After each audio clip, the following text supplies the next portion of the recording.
Assalamualaikum warahmatullahi wabarakatuh. Perkenalkan, nama saya Tia Resauna, NIM 19101126 dari kelas S1 TT07D. Kali ini saya akan mempresentasikan tugas poste saya di praktikum fisika. Kali ini saya akan membahas tentang yaitu percobaan gerak peluru. Mempelajari tentang percobaan gerak peluru itu memiliki tujuan. Ada dua tujuan, yaitu agar dapat memahami konsep gerak parabola atau gerak peluru. Jadi gerak peluru itu bisa disebut juga dengan gerak parabola. Yang kedua, dapat menghitung waktu, jarak, dan ketinggian peluru yang ditembakkan dengan variasi kecepatan awal, sudut tembakan, dan jenis benda. Nah, pertama-tama kita buka dulu aplikasinya untuk kita melakukan percobaan. Ada di projectile motion ini, kita klik. Setelah itu kita klik di sini, kita tunggu sebentar.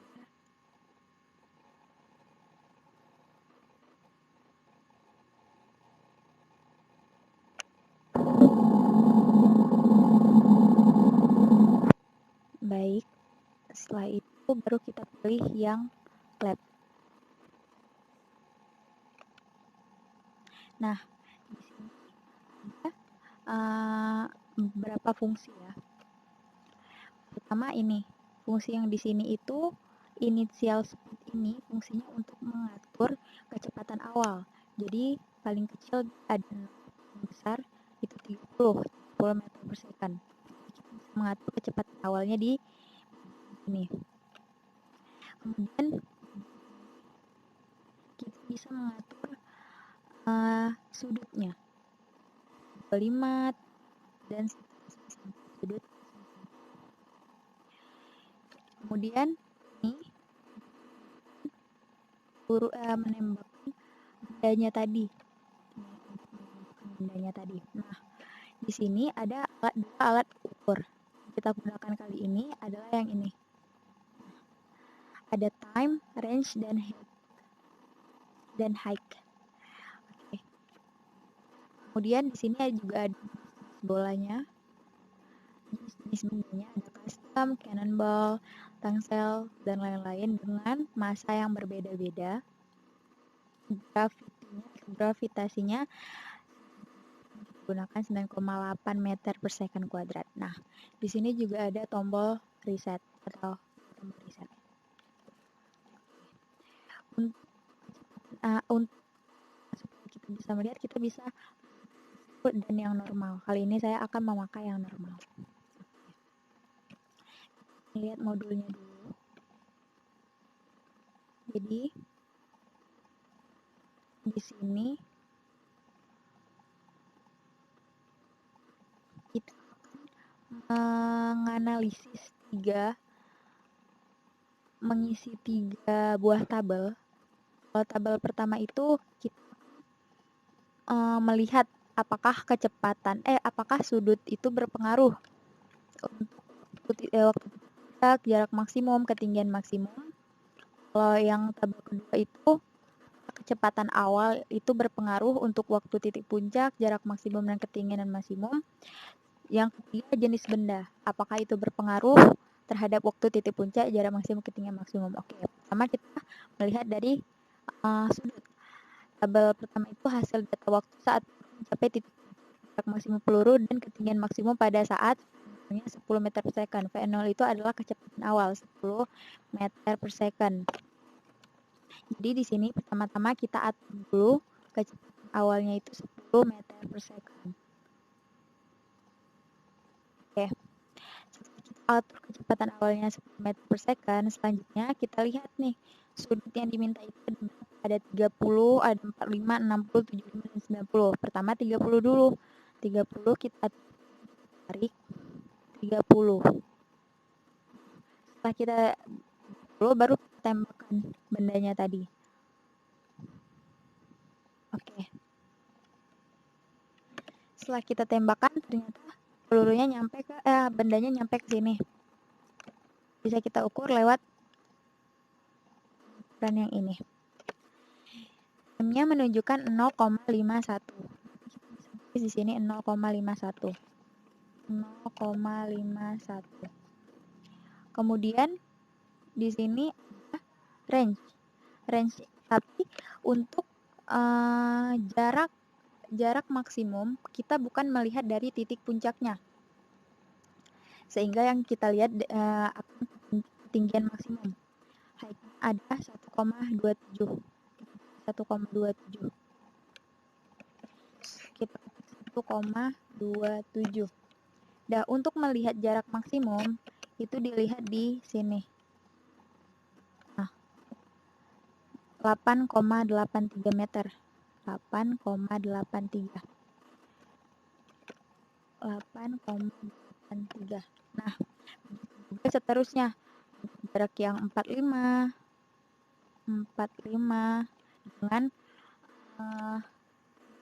dengan V0 atau kecepatan awalnya tetap tembakan seperti ini. Nah, kita ukur time dan height-nya di sini di titik puncak dan range-nya itu di paling ujung tempat benda itu terjatuh. Setelah kita mengisi semuanya seperti ini nanti dia.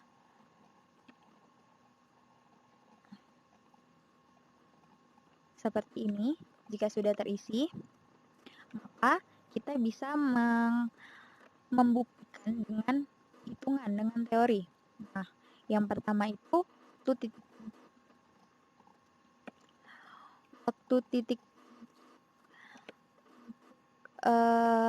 untuk rumus sendirinya itu TP sama dengan V0 sin theta per G. Nah, V0-nya itu 10 meter per second. Bisa kita tulis 10 meter per second. Sin theta, tetanya itu sudut ada 30, 45, 60, 75, 90. 30, 45, 60, 75, dan 90. Kemudian D-nya itu 9,8 kan. Nah, setelah kita mendapatkan hasilnya dari tadi, kita cocokkan dengan pengukuran kita. Kita cocokkan dengan pengukuran, ternyata hasil. Nah, yang kedua ada ketinggian maksimum ini, ketinggian maksimum. Ketinggian maksimum itu rumusnya ada V0 kuadrat theta per 2G. Hmax itu atau ketinggian maksimum itu rumusnya V0 kuadrat sin kuadrat per 2G. V0-nya tetap seperti ini, tapi di kuadrat kali 10 sin kuadrat sin nanti sinnya tuh dikuadratin sin kuadrat theta 30, 45 dan seterusnya, kemudian 2G 8 dikali 2. Sudah dapat hasilnya. Hasil perhitungannya kita cocokkan dengan hasil pengukuran, ternyata hasilnya juga sama.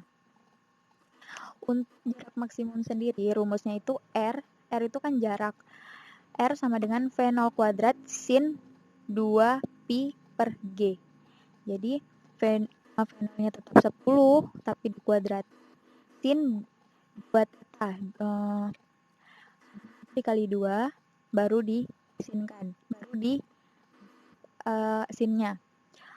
Terus di per 9,8 kita lihat hasilnya, baru kita cek hasil pengukuran, ternyata juga sama. Nah, setelah itu kita lihat tabel kedua ya. Tabel kedua itu adalah hasil data waktu saat peluru mencapai titik jarak maksimum peluru dan ketinggian maksimum sudutnya itu 45 dengan variasi kecepatan tembakan. Nah, sebenarnya tabel 2 dan tabel 1 ini sama, hanya saja dibedakan kalau tabel 1 yang sama semuanya adalah V0-nya, sedangkan yang berbeda-beda adalah sudutnya. Sedangkan kalau untuk tabel 2, sudutnya yang sama, tapi kecepatan atau V0-nya itu berbeda-beda. Di sini kita memakai kecepatan atau V0 itu 5, 10, 15, 20, 25. Nah, tabel 2 inilah kita melihat apakah kecepatan awal itu berpengaruh terhadap waktu titik puncak, jarak maksimum, dan ketinggian maksimum. Lalu, kembali ke Dah, itu kan tadi kita lihat di apakah hal itu berpengaruh ya. Nih, kecepatan awal berpengaruh. Kecepatan awalnya 5 sampai 25. Jadi yang pertama itu sudutnya itu 45. Sudutnya sudah 45, kecepatan awalnya 5, kita ubah ke 5. Tambahkan. Kemudian kita hitung height juga range-nya. Kemudian kembali kita ke sini. Ini dan sudah kita hitung kecepatan awalnya semua. Ada 10, nanti kita tinggal mengubah ke 10 sudut yang sama. Akan jadi seperti ini. Kita sudah seperti tabel yang kedua ini. Hasil perhitungan udah semua terisi, kembali kita membuktikan dengan hasil perhitungan. Hasil perhitungan tabel kedua ini sama dia dengan hasil perhitungan tabel pertama. Yang berbeda hanya kali ini yang divariasikan adalah kecepatan awalnya. Pada kecepatan awalnya ada 5, 10, 15, dan 20, sedangkan sudutnya sama-sama 45. Setelah mendapatkan hasilnya, maka kita banding hasil per pengukuran kita tadi. Jika sudah sama, maka insya Allah percobaan kita telah. Kemudian di tabel lembar data ketiga ini, di sini kan kosong tuh seperti ini. Tabel ketiga ini kita lihat dari apakah jenis benda berpengaruh terhadap waktu titik puncak, jarak maksimal atau ketinggian maksimum. Ngatur bendanya itu di sini. Cannonball, ada tongsel dengan yang berbeda-beda. Misalnya tongsel. Kita lihat lagi di sini. Kecepatan awalnya itu 10 dan sudutnya 45. Sudutnya kita lihat. Kita ukur. Kita ubah lagi ke cannonball, nggak usah kita ubah ke baseball. Kita ubah ke baseball dengan kecepatan awal dan sudutnya sama. Apakah dia berubah? Ternyata sama. Walaupun sama, kita menuliskan di tabel. Kemudian seperti ini, kita membuktikan hasil perhitungan. Hasil perhitungan kali ini sama juga dengan tabel pertama, tabel kedua.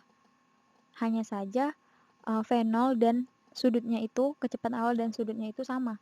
Untuk kecepatan awalnya itu 10 untuk semua jenis benda dan sudutnya juga 45 untuk semua jenis benda. Sudah kita bandingkan lagi dengan hasil pengukuran. Jika sama, insya Allah percobaan kita yang tadi, yang ketiga tadi juga sudah benar. Nah, selanjutnya kita lihat di kesimpulannya ya. Kesimpulan yang pertama itu, apakah sudut berpengaruh terhadap waktu titik puncak, jarak maksimum, dan ketinggian maksimum? Ternyata sangat berpengaruh untuk ketiganya. Kenapa? Kalau waktu titik ketinggian maksimum, jika sudut semakin besar, maka waktu titik puncak dan ketinggian maksimum juga akan semakin besar. Namun, untuk jarak maksimum dari sudut 30 ke 45, dia akan semakin besar. Dari sudut 45 ke 90, dia akan semakin kecil karena jarak yang terbesar ada pada sudut ke 45. Sehingga sudut sangat berpengaruh waktu titik puncak, jarak maksimum, ketinggian maksimum. Tabel awal kita lihat, semakin besar kecepatan awal, maka jarak maksimum dan ketinggian maksimum juga akan semakin besar. Hal ini membuktikan bahwa kecepatan awal sangat berpengaruh terhadap waktu titik puncak, jarak maksimum, ketinggian maksimum walaupun memiliki sudut yang sama. Kemudian kita lihat di lembar data 3, berpengaruh, ternyata jenis sama sekali tidak berpengaruh terhadap waktu titik puncak, jarak maksimum, maksimum. Bisa kita lihat di sini, waktu titik puncaknya sama, jarak maksimumnya juga sama untuk semua jenis benda, ketinggian maksimum juga sama untuk semua jenis benda, walaupun masanya berbeda-beda. Karena massa diperhitungkan di rumus juga tidak memakai massa kan, maka massa tidak diperhitungkan. Massanya pun mau massa berapapun tidak akan mempengaruhi apa-apa. Nah, hanya ini penjelasan dari. Semoga bermanfaat, semoga memahami dengan jelas. Terima kasih telah menonton video ini.